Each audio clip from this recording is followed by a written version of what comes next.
আমরা এখানে দেখতে পাই 3, 5, 5, 19, 7, 41, 9 এবং প্রশ্নবোধক চিহ্ন।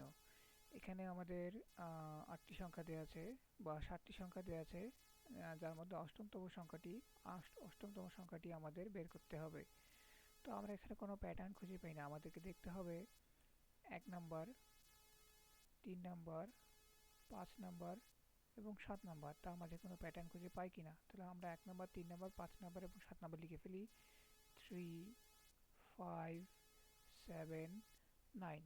তাহলে এদের মধ্যে আমরা প্যাটার্ন খুঁজে পাই কি, এগুলো ক্রমাগত 2 2 করে বেড়ে গিয়েছে, 2 2 করে বেড়ে গেছে। অপরদিকে 5, 19 অর্থাৎ এই যে এটা, অর্থাৎ দ্বিতীয়, চতুর্থ, ষষ্ঠ এবং অষ্টম সংখ্যাটির ক্ষেত্রে কি হবে, কোন প্যাটার্ন কাজ করবে আমরা তা দেখব।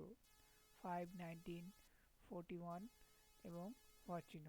আমরা দেখতে পাই যে এদের মাঝে গ্যাপ কত, 14, 19 এবং 41 এর মাঝে 22। এবং আমরা দেখতে পাই যে 14 এবং 22 এর মাঝে গ্যাপ হচ্ছে 8 করে। অর্থাৎ আমরা এই অনুযায়ী বুঝতে পারি যে পরবর্তীতে যে সংখ্যাটা থাকবে তার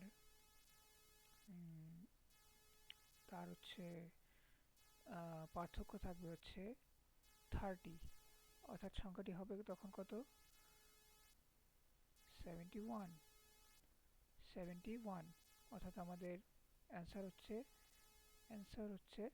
71। Thank you.